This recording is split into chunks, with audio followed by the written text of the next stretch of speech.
NYBP New York Baseball Podcast Show. I'm your boy Jason. I'm your host, and today is November 11th, and we have some breaking news coming out over the weekend. Mr. Roki Sasaki will be posted. That's right, guys. He will be posted a little early because he was supposed to be posted after the 2025 season. But I guess his team, the Marines or whatever they called, decided to post him early, and everybody is assuming that the Dodgers are the favorites. Now, I must admit that I'm in that camp. I think the Dodgers are the favorites to land Roki Sasaki, but it's a lot to talk about because it's very confusing. I had to do a deep dive and kind of do my research on this stuff because I'm not well educated on how the international bonus pool money works and everything like that. But Roki Sasaki, he's going to be posted early, meaning that the Marines, they're not going to get the full money that they could have gotten if he was posted after he was 25, which is weird to me. It makes me feel like there's some under the table stuff going on. Maybe a team paid them off to release him early because they're literally missing out on tens of millions of dollars by posting him early. So the way it works is the posting team, the Marines, will get 20% of whatever contract he gets, and the team that does sign him can only give him a contract with money that's available in their bonus pool. So everybody says that the Dodgers have the most money in their bonus pool, which is correct, but it's for the 2024 international bonus pool, which ends December 15th. So from after December 15th, I believe, from what I understand, is going to reset come January 15th. It resets to the 2025 bonus pool. So right now, I have the wrong thing up there. It's the 2024. Anyway, right now the Los Angeles Dodgers, they do have the most money in the 2025. I apologize about the graphic before this. That was incorrect. I doubt that he's going to be posted before January 15th. Why would they do that? You're literally just taking a huge pay cut if you post early like that. So if they post after January 15th, these are the teams with the most bonus pool money. Now, these are just the teams. I put the teams here that I think could land them. There are more teams that are in the pool. So the 7,555,000 pool includes the Cincinnati Reds, Detroit Tigers, Miami Marlins, Milwaukee Brewers, Minnesota Twins, Oakland Athletics, Seattle Mariners, and Tampa Bay. Then you have another pool of 6,900,000, and it keeps going on, so on and so on. So if he gets posted after January 15th, which is what I think will be most likely is going to happen. I mean, why would they post them earlier than that and get less money? They're already getting a huge cut in the money they could have got for Roki Sasaki by posting them early. So these are the top 15 teams, right, that I think can land them, and also their bonus pool money come January 15th. And I got this from Baseball America, if you're wondering. So you got Seattle Mariners at first, which, we all know that Japanese players, they like to play in the West Coast. The whole history with Ichiro, it might be enticing to them. I mean, if they were to get him, the Seattle Mariners will have the best rotation ever. And you got the Baltimore Orioles at 6,908,000. The Arizona Diamondbacks, the New York Yankees are in the 6,261,000 pool. Bear with me because all this stuff gets a little confusing. The New York Mets, San Diego Padres, Philadelphia Phillies, the Atlanta Braves coming in at 8th. The Toronto Blue Jays, the Los Angeles Angels, Boston Red Sox. Then you have the Houston Astros and the St. Louis Cardinals at roughly 5.5 million. Disregard the points thing there. And then you have the Los Angeles Dodgers and the San Francisco Giants in the lowest pool, meaning they will have the less international bonus pool money to use to sign Roki Sasaki. That doesn't mean he won't sign with them, but if he wants the most money, then he would go with the teams in the higher echelon here, right? So that's the list there.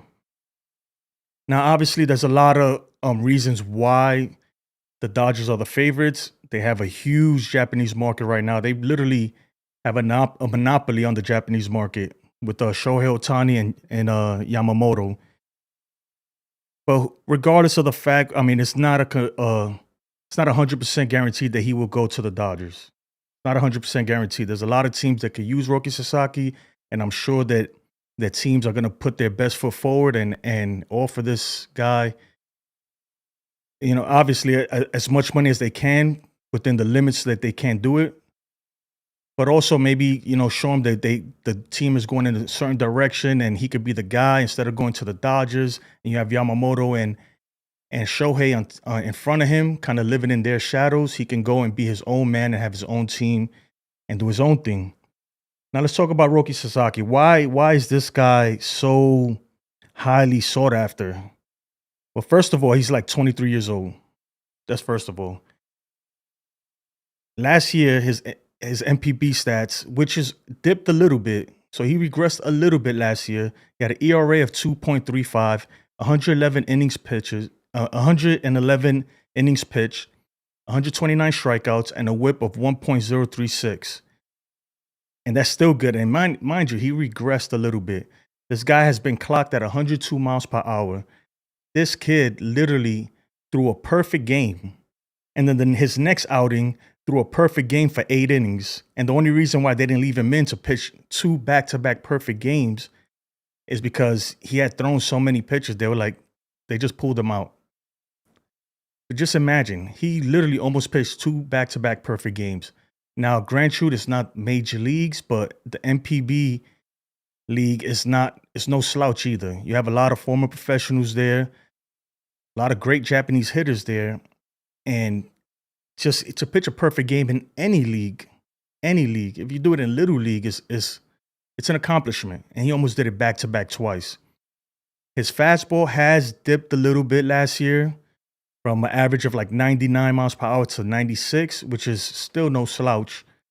But who knows? Maybe he was saving his arm. Maybe he's just kind of dialing it back a little bit, trying to save his arm for when he comes to the United States. Honestly, I feel like the Yankees, everybody, whoever it is, needs to go after this guy. You literally signed him to a minor league contract. It's going to cost you peanuts pretty much to land this guy. So me as a Yankee fan, I hope the Yankees go and really, really pull out the red carpet and try to bring this guy to New York. The Mets are in on it. Obviously, everybody's going to be in on this guy. He's that good. From what I've read, he's supposed to be even better than Yamamoto. Now, granted, the ball over there in Japan is a lot different, so you get a lot more arm side movement. But it's not a huge difference. And another thing is they do six-man rotations over there, so whoever gets him will have to consider that too. They will have to consider that. But Roki Sasaki is a beast. I hope the Yankees could figure out a way to get this guy. Let's move on to the next topic, which is the Yankees have the money to sign whoever they want. Look, all this stuff about if the Yankees get Soto, they won't be able to get this guy or that guy. Nonsense. The Yankees have more than enough money. They make more than enough money to sign whoever they want. We can get Soto and Christian Walker and Alex Berman. It doesn't matter. The Yankees are the most profitable team in the major leagues. I saw a graphic the other day. The Yankees, they made in 2023, they made $690 million roughly. In 2023, mind you, that's the year we did not make the playoffs that year. We did not make the playoffs that year, and they made $697 million. I'm going to give a rough estimate that in 2024, we made at least $100 to $200 million more. Because not only did we make the playoffs, we made it to the World Series, and we had Juan Soto. So I'm sure more money was being spent, more money is being generated. So let's say roughly, right? Because I don't have the numbers. They're not out. I try to look for the 2024 revenue numbers. Let's say the Yankees made $200 million more than 2023. That will put them at 800, almost $900 million. the payroll last year was what, 304, 308, something like that. They got the money. I don't want to hear that.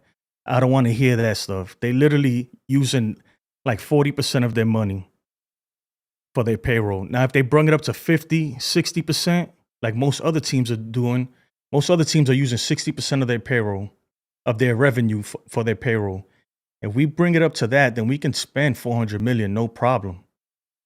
No problem. So the Yankees could do it. Don't let them tell you otherwise, because that's nonsense.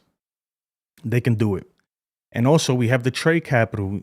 Yes, we don't have as much trade capital as other teams, but the trade cap, we do have some trade capital, and they need to start utilizing it to bring a winning team to New York, to the Bronx. All right, I'm gonna get into the next topic, and then we'll get into the comments. I'm trying to breeze through this because I got some guys coming to fix the flower bed in front of my house. They're just gonna have to wait. Should the Yankees wait for Soto's decision? Right, the Yankees face a decision: give Juan Soto a deadline or risk waiting too long and missing out on other top free agents. Let me know in the comments what you think. Should we give him a deadline? Should we say, hey, look, January 15th or whatever it is, February 1st, we need a decision, or we're going to move on? Let me know.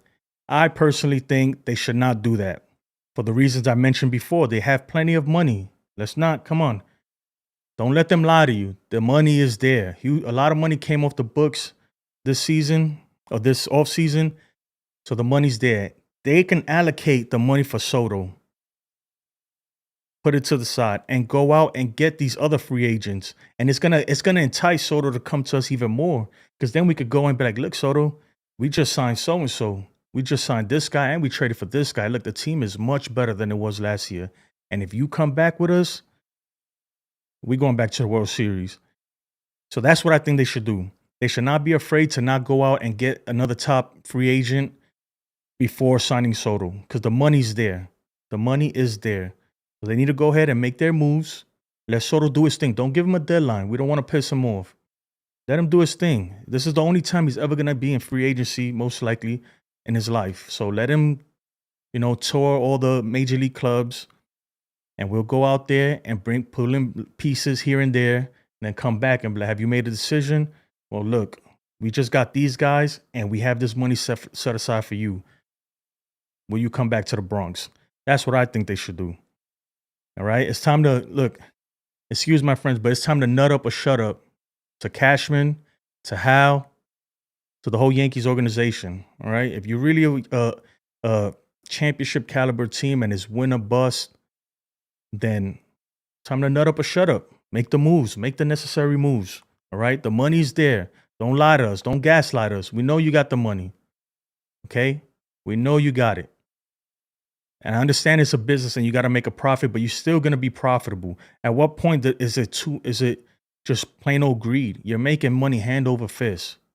Okay? Even if you sign Soto and sign 2 or 3 of these guys in free agency, you're still going to make 50% profit of total revenue that you're pulling in. So, I mean, let's go. It don't make no sense to me. So I'm not in the camp that they can only do one or the other. They could do both. And if he does walk for whatever reason, then they could sign every top free agent out there, no problem. That's my opinion. All right, let's get into some of these comments. I'm gonna wrap this up pretty short because, like I said, I got people coming in to do some work in my house. Let's get into the comments. Gregor John, what's up, man? What's good, brother? Let me put this away. What is good? Jennifer says Roki is going to San Diego. I can see that too. Let's pull up the thing. Let's see how much money San Diego has coming January 15th. So they have 6,261,000. Now, mind you, this changes. Like if you sign a free agent that got a qualifying offer, I believe that your pool money goes down. Not this year, the following year. So that's why the Dodgers pool money is lower, because they had signed Shohei Ohtani. Put this graphic away. Yankees got bigger problems. Like what, man? I know we got 99 problems, but money ain't one. I'm telling you that one. 99 problems and money ain't one. That's for sure. So I'm not going for that bullshit.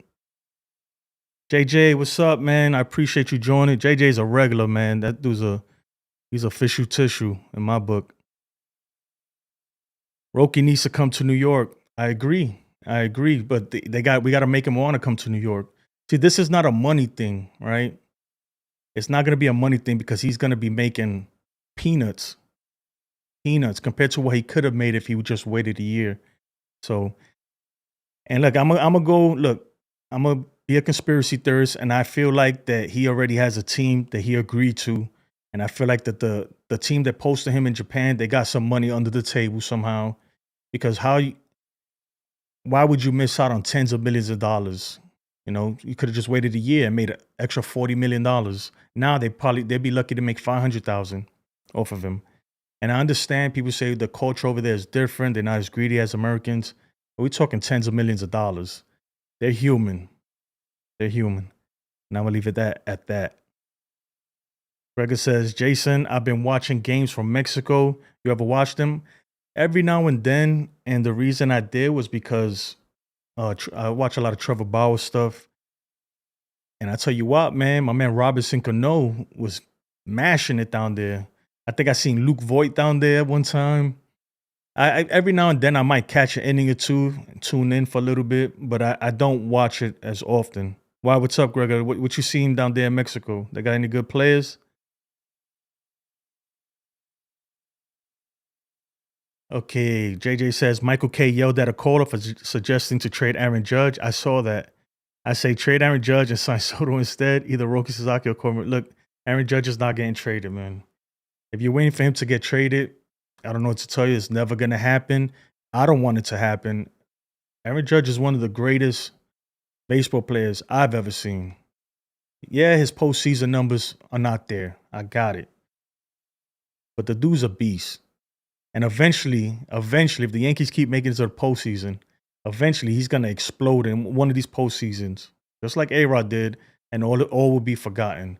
I'm not in the camp to trade Aaron Judge. I think that Michael K yelling at the guy was wrong. You shouldn't yell at him, but I think that's it's not realistic, bro. It's never gonna happen. If you're waiting for Judge to get traded, it's never gonna happen.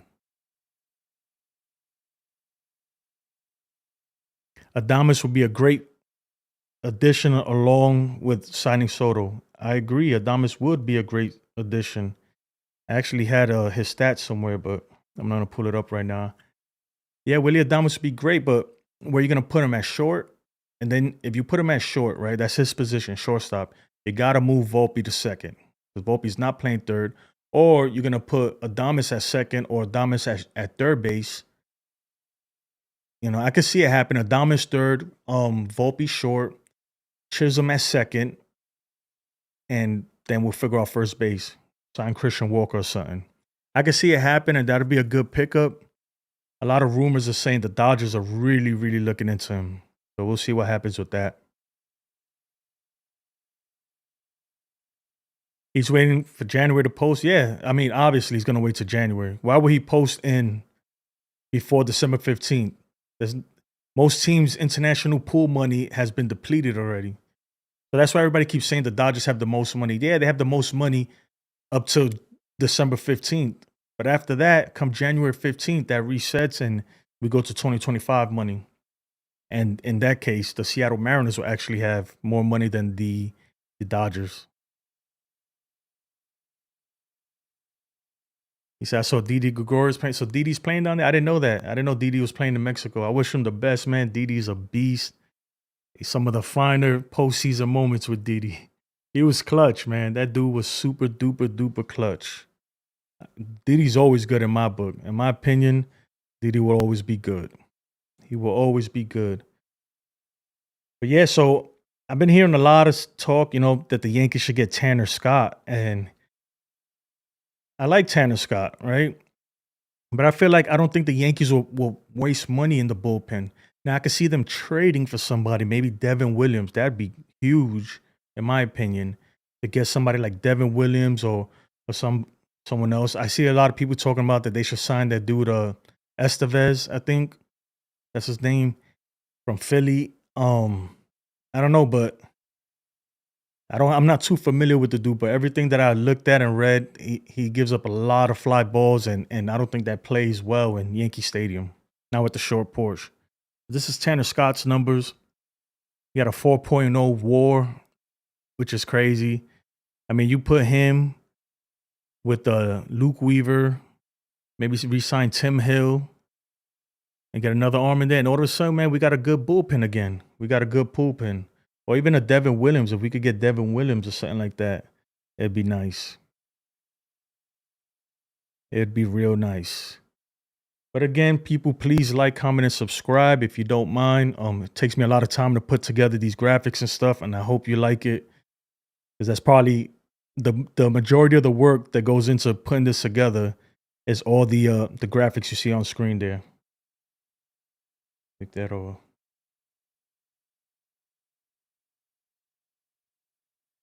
Again, if you want to ever call in live, if you want to call in or leave a voicemail, you can. The number's right there in the ticker. Is 830-715-5344. Leave me a voicemail and we'll play it the next time we come on live. Or you could come live. The lines are closed right now because I'm going to jump off very soon. But leave a voicemail. Tune in, man. I like to hear what you guys think. I appreciate everybody's opinion. Whether I agree with it or not is your opinion, and you're entitled to that. Again, before I forget, happy Veterans Day to all my veterans, my fellow veterans. I'm a veteran myself. Happy Veterans Day. I appreciate your service. I salute you guys and gals. They say, what is it, like only 6% of total population or something like that ever served in the military. So it's a big deal. It's a big deal, in my opinion. I served myself, and I'm very proud that I did. It was the best decision I ever made. Best decision I ever made. So I'm thinking the Yankees, right? If we could get Roki Sasaki, that fixes a lot of problems for us. A lot of problems. If somehow we can land him, if we can land Roki, that gives us another arm in there in the bullpen. Would you start him in the majors right away? That's the question. I think it depends on how he does in spring training. If the Yankees could get him, or any team for that matter, I'll see how he does in spring training first. Because his contract is going to be a minor league contract anyway. So I might start him at AAA just to get his feet wet a little bit. Take some of that edge off. So he's not getting nervous. We all saw how Yamamoto did his first outing. He got smashed over there in Korea. So I'll maybe give him a couple games down there just to get his feet wet, get used to the environment, the culture. If he's a Yankee, the Yankees culture, work with Matt Blake and the pitching staff. And then I'll debut him in the big leagues. But this guy, he's filthy. What can I say? He's. I think every team needs to go after him. If your team is not going after him for the amount of money that's going to be required to sign him, if your team doesn't go after him, then that's a problem. That is a huge problem because he's awesome, dude. Honestly, like I've watched a lot of highlights on him, and he's nasty. He's filthy. And I think the reason why his fastball dropped a little bit, I think the reason why it dropped this year is because he's saving his arm. That's what I think, my opinion. He's trying to make sure he don't get hurt. He sees the light at the end of the tunnel, and he's trying to preserve his arm so he can come over here and shine. But I wouldn't be surprised if he comes over here and he dials it back up to 99, and he averages 99 on the fastball. I wouldn't be surprised. His split finger is ridiculous. It's crazy. And even his fastball, man, he got so much arm side run. His pitch literally just tails like that is filthy. It's filthy. And if he comes to the Yankees, they could teach him, work with him. Matt Blake is a freaking, he's a guru when it comes to that. So he can show him some things and make him even better. That's what I believe. I believe that's what he could do. The Yankees could sign him. I'm not in the camp that the Dodgers are guaranteed 100% going to get this guy. I highly doubt it. Me personally, look, I don't know the guy. I don't know Roki Sasaki, but if it was me personally, I would want to go to a team where I'm my own man. Like, this is my team. You know, everybody's saying the Padres too, but you already got you Darvish. But it all depends. I know people say, well, they like to go to the West Coast because they could fly. It's an easy flight back and forth, or it's an easier flight. And I don't buy into that either because maybe the weather's better. That's about it on the West Coast. But it's not like during the season you're flying back and forth to Japan. I don't think that's happening. Not during the season. So if you're not flying back and forth anyway, it doesn't matter who you go to. It really doesn't. But let me know what you guys think. I appreciate you all for joining me. I'm gonna end the show a little early today. I have some people working in my house, and I gotta go attend to them before they tear my house down. Pretty much. I appreciate you guys. Again, stay blessed.